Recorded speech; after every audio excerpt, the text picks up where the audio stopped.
Hi friends, welcome to RR physical education. ఈరోజు ఎస్ఏపికి సంబంధించిన కొన్ని ఇంపార్టెంట్ బిట్స్ డిస్కస్ చేయడం జరిగింది. ఈ వీడియో నచ్చినట్లయితే వ్యాయామ మిత్రులకు షేర్ చేయండి. ఓకే ఫ్రెండ్స్, ఫస్ట్ క్వశ్చన్ వచ్చేసి త్వరగా తరగతిని నిర్వహించడానికి ఉపయోగించు రూపము.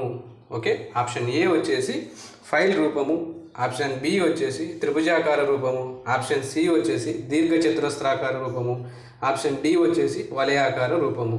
ఇందులో ఆన్సర్ వచ్చేసి త్వరగా తరగతిని నిర్వహించడానికి file formation. Okay friends, option B వచ్చేసి త్రిభుజాకార రూపము. దీనినే ట్రయాంగులర్ ఫార్మేషన్ అని అంటారు. ఈ ట్రయాంగులర్ ఫార్మేషన్లో ఏదైనా ఒక స్కిల్ను బోధించడానికి లేదా అదే స్కిల్ను డెమాన్స్ట్రేషన్ చేయడానికి ఉపయోగపడింది. ఓకేనా ఫ్రెండ్స్, ఆప్షన్ సి దీర్ఘచతురస్రాకార రూపము. దీనిని రెక్టాంగిల్ షేప్ ఫార్మేషన్ అని అంటారు. ఈ రెక్టాంగిల్ షేప్ ఫార్మేషన్లో అసెంబ్లీ నిర్వహించుకోవడానికి బాగా ఉపయోగపడును. ఓకేనా ఫ్రెండ్స్, ఆప్షన్ డి వచ్చేసి వలయాకార రూపము. ఈ వలయాకార రూపాన్ని సర్కిల్ ఫార్మేషన్ అని అంటారు. ఈ సర్కిల్ ఫార్మేషన్లో చిన్నపిల్లలకు యాక్షన్ సాంగ్స్, మోషన్ సాంగ్స్ నేర్పించడానికి ఉపయోగపడుతుంది ఫ్రెండ్స్. ఓకే, నెక్స్ట్ క్వశ్చన్, కండర తంతువులపై ఉండే ప్లాస్మా త్వచాన్ని ఏమంటారు?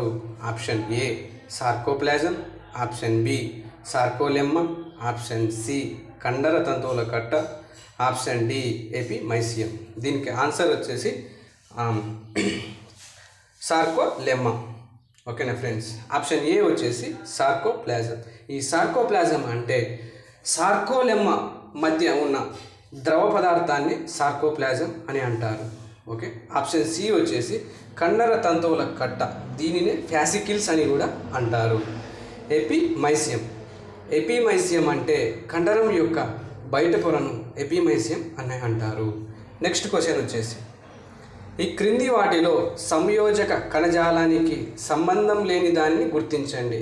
ఇక్కడ సంయోజక కణజాలానికి సంబంధం లేని దాన్ని గుర్తించండి. ఆప్షన్ ఏ ఏరియల్ కణజాలం, ఆప్షన్ బి రక్తం, ఆప్షన్ సి ఎముక, ఆప్షన్ డి ఉపకల కణజాలము. దీనికి ఆన్సర్ వచ్చేసి ఆప్షన్ డి. ఓకేనా ఫ్రెండ్స్, ఏరియల్ కణజాలము అంటే ఇది చర్మము మరియు కండరం అతుక్కోవడానికి ఉపయోగపడే ఒక కణజాలం. ఆప్షన్ బి వచ్చేసి రక్తం. రక్తాన్ని లిక్విడ్ కనెక్టివ్ టిష్యూ అని అంటారు ఇంగ్లీష్లో. ఓకే, ఇది రక్తంలో ఉంటుంది. ఆప్షన్ సి వచ్చేసి ఎముక. దీన్ని కాంపాక్ట్ కనెక్టివ్ టిష్యూ అని కూడా అంటారు. ఓకేనా ఫ్రెండ్స్, నెక్స్ట్ క్వశ్చన్ ఫ్రెండ్స్, ఈ క్రింది క్రీడా శిక్షణ ద్వారా విస్ఫోటక శక్తిని పెంపొందించుకోగలము. ఆప్షన్ ఏ వచ్చేసి దూరపు పరుగు పందాలు, ఆప్షన్ సి వచ్చేసి యోగాసనాలు, ఆప్షన్ సి వచ్చేసి మారథాన్ రేస్, ఆప్షన్ డి వచ్చేసి ప్లయోమెట్రిక్ శిక్షణ. దీనికి ఆన్సర్ వచ్చేసి ప్లయోమెట్రిక్ శిక్షణ. ప్లయోమెట్రిక్ శిక్షణ అంటే విస్ఫోటక శక్తిని పెంపొందించడానికి ఉపయోగపడుతుంది. దీనినే జంప్ ట్రైనింగ్ అని కూడా అంటారు.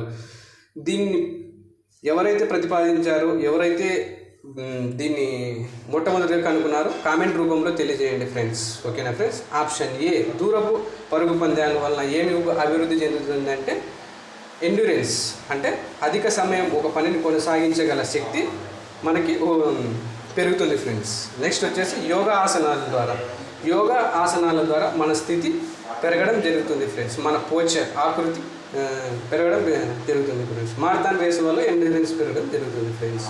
ఓకేనా ఫ్రెండ్స్, నెక్స్ట్ క్వశ్చన్, క్రొవ్వులో కరిగే విటమిన్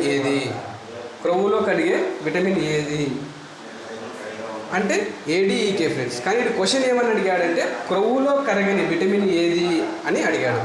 ఆప్షన్ ఏ వచ్చేసి ఏ విటమిన్, ఆప్షన్ బి వచ్చేసి డి విటమిన్, ఆప్షన్ సి వచ్చేసి ఈ విటమిన్, ఆప్షన్ డి వచ్చేసి బి విటమిన్ ఫ్రెండ్స్. ఓకేనా ఫ్రెండ్స్, కరగని విటమిన్ అంటే ఆప్షన్ బి ఫ్రెండ్స్. దీన్నే బి కాంప్లెక్స్ విటమిన్ అని అంటారు. B1 వల్ల వచ్చే బెరీ వ్యాధి కూడా వస్తుంది ఫ్రెండ్స్. ఆప్షన్ ఏ చూసుకున్నట్లయితే ఆప్షన్ ఏని రెటినాల్ అని అంటారు ఫ్రెండ్స్. ఈ రెటినాల్ వల్ల యాంటీజిరాప్తాలియా అనే వ్యాధి కూడా వస్తుంది friends. Option B D vitamin friends. దీన్నే క్యాల్సిఫెరాల్ అని అంటారు ఫ్రెండ్స్. ఓకే, ఆప్షన్ ఈ వచ్చేసి టోకోఫెరాల్ అని అంటారు. ఓకేనా ఫ్రెండ్స్, నెక్స్ట్ క్వశ్చన్, టెర్నికాయిట్ గేమ్లో రెస్ట్రిక్టెడ్ లైన్కు సెంట్రల్ లైన్కు మధ్య దూరం ఫ్రెండ్స్. ఓకేనా ఫ్రెండ్స్? ఆప్షన్ ఏ వచ్చేసి 2.5 మీటర్స్, ఆప్షన్ బి వచ్చేసి 0.90 మీటర్స్, ఆప్షన్ సి వచ్చేసి 3.05 మీటర్స్, ఆప్షన్ డి వచ్చేసి 1.80 మీటర్స్. ఓకేనా ఫ్రెండ్స్? దీనికి ఆన్సర్ వచ్చేసి 3.05 మీటర్స్. ఓకేనా ఫ్రెండ్స్? ఆప్షన్ ఏ చూసుకున్నట్లయితే 2.15 మీటర్స్ అనేది రెస్ట్రిక్టెడ్ లైన్ నుంచి బ్యాక్ లైన్కి మధ్య ఉన్న దూరం ఫ్రెండ్స్. ఆప్షన్ బి వచ్చేసి 0.90 మీటర్స్ ఫ్రెండ్స్. ఇది వచ్చేసి సెంటర్ లైన్ నుంచి ఒకవైపు ఉన్న డెడ్ లైన్కు మధ్య దూరం ఫ్రెండ్స్. ఓకేనా ఫ్రెండ్స్? ఆప్షన్ డి వచ్చేసి డెడ్ కోర్ట్ యొక్క వెడల్పు వచ్చేసి 1.80 metres friends. Thank you friends. ఈ వీడియో నచ్చినట్లయితే like and share and subscribe.